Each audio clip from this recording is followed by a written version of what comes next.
There have been a lot of questions recently about exactly what Pope Francis said about same-sex unions. So today, we're going to talk about what he said, what he did not say, and why it matters.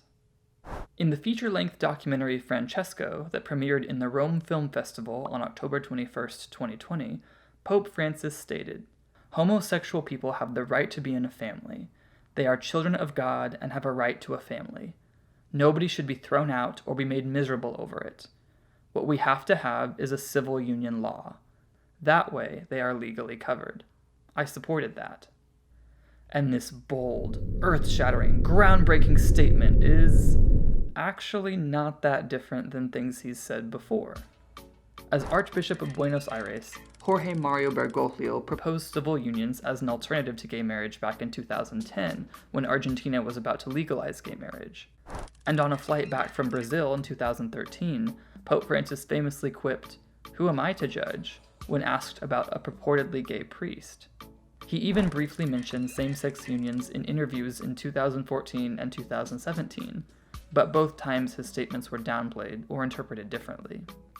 However, this is the first time Francis has directly and explicitly endorsed legal protection for same-sex unions as Pope, grounding his call for civil recognition and protection in the right to a family and the right to a family life. In Catholic teaching, the right to a family is a fundamental human right.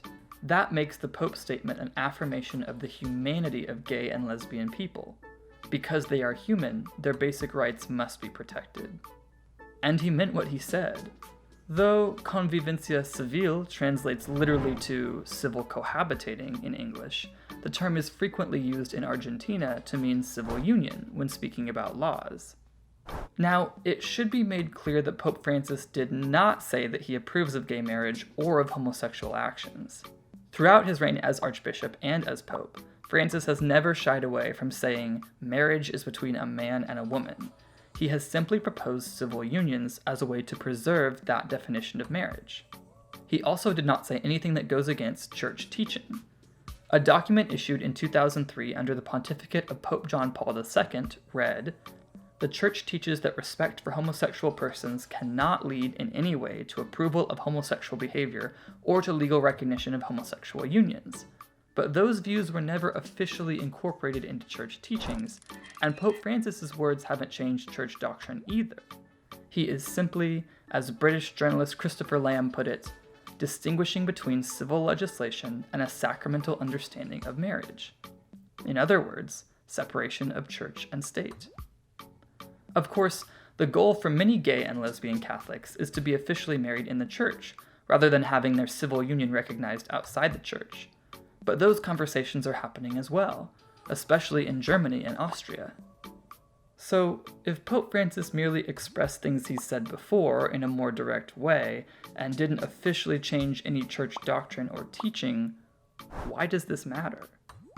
Well, many people see this as one necessary step in a long journey towards the church changing its teachings on same-sex issues.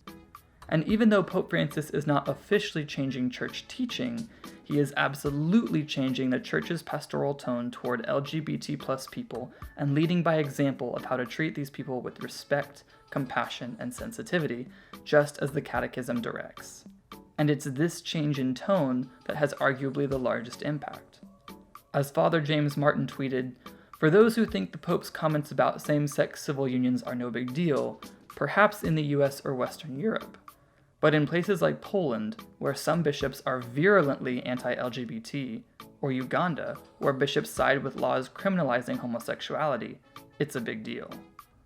In some parts of the world, being gay is a life or death issue. In many countries, homosexuality is still criminalized, and in a few countries, punishable by death."